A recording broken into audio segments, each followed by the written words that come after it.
We can use the transformations of the graph to easily find the domain and range of a new version of a function we're already familiar with. In fact, this is what we've been doing to find the domain and range all semester, just without being explicit about it. We'll see that the horizontal transformations affect the domain, since those affect the x-coordinates, and the vertical transformations affect the range, since those affect the y-coordinates.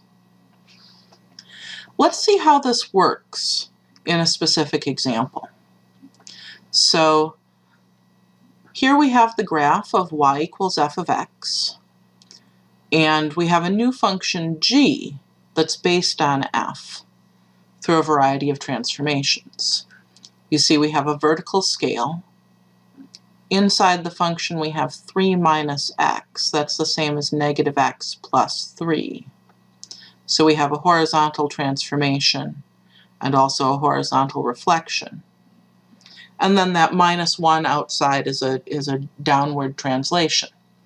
Let's recall first how we find the domain and range of just this given function f. The domain consists of all possible x values. So we imagine taking this graph and squishing it into the x-axis. We hit all of the points between -2 and +2. So the domain of our given function is just the closed interval from -2 up to 2. To find the range, we imagine taking this graph and squishing it into the y-axis. So every point on the graph, if it's to the left, we imagine moving it to the right. If it's to the right, we imagine moving it to the left. So the range of this function is just the closed interval from -1 up to 3. Those are all of the points in the y-axis that we hit. Okay, so that's the domain and range of our original function. I'm going to clear what we drew to find that, just so that our graph doesn't get too cluttered. Now let's look at the domain and range of our transformed function. So I'm going to do the transformation to this function. We'll find the domain and range of that the exact same way. And then we'll see how we can do that without drawing the picture. Now I'm going to use the first method, where we perform each transformation one at a time, just to see another example of going through that process. So we'll start with the points on the graph of f. We have a -2, 1, we have a 1, 3, and we have a 2, -1. Next, we have a horizontal translation. In fact, that horizontal translation is going to be left by 3. We're adding 3, so we're translating to the left. So our x-coordinates will subtract 3 from each one. So -2 minus 3 is -5. 1 minus 3 is -2. 2 minus 3 is -1. And we haven't touched our y-coordinates, so we'll just copy those. 1 here, 3 here, and -1 here. Our next transformation is this horizontal reflection. So each x-coordinate will just take the opposite. So opposite of -5 is +5. Opposite of -2 is +2. Opposite of -1 is +1. And we still haven't touched our y-coordinates, so we'll just copy those. A 1, and a 3, and a -1. We're going to touch those y-coordinates now, though, because our next transformation is a vertical scale by a factor of 2. Every y coordinate, we're just going to double it.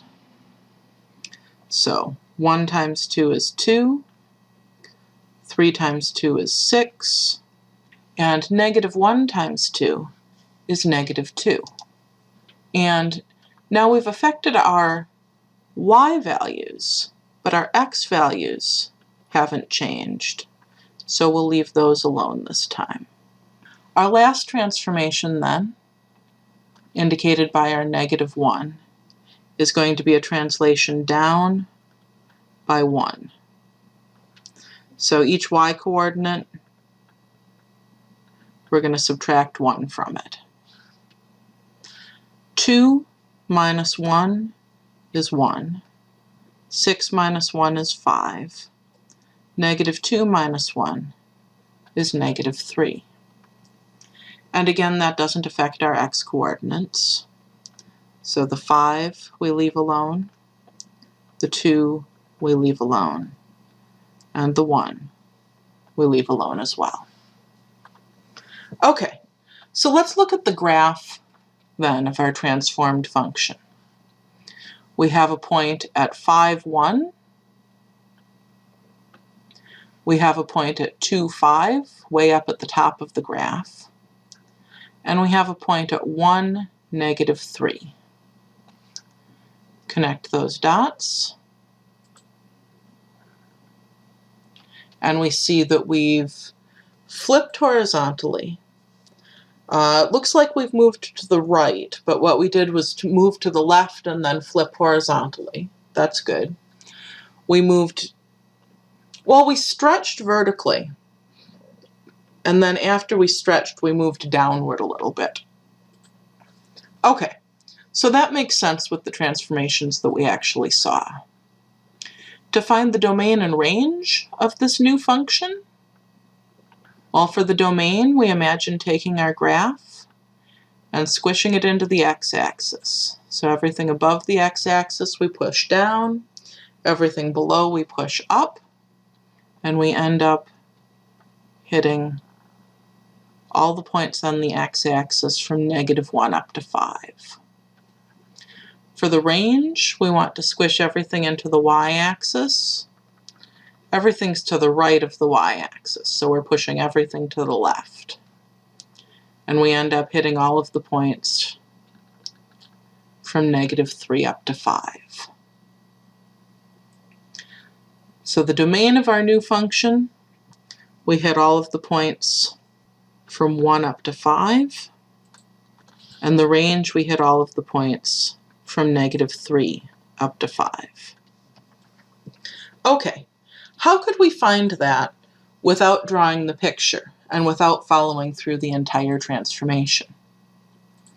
Well, it turns out that we can just do the horizontal transformations to the endpoints of the domain and the vertical transformations to the endpoints of the range.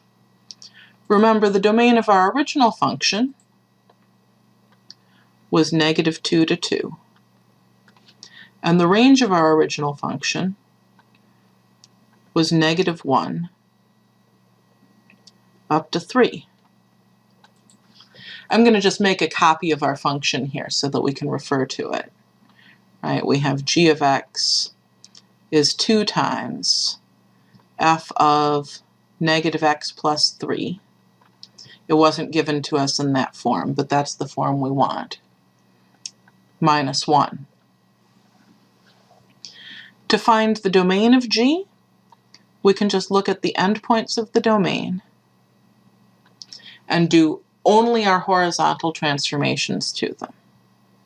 So that means left by 3, subtract 3 from each x coordinate. -2 minus 3 is -5. 2 minus 3 is -1. And then we had that horizontal reflection where we took the opposite of each x coordinate. So the opposite of negative 5 is 5. The opposite of negative 1 is 1. Now when we write down the domain of G, remember when we write an interval we have to write the smaller number first. So when we write down the domain of G, we'll write it down as 1, 5. Okay, that was pretty easy, wasn't it? We can do the same thing with the range. The endpoints of the range were negative 1 and 3. Our first vertical transformation was to scale by 2. So every y coordinate got doubled. Negative 1 times 2 is negative 2. 3 times 2 is 6.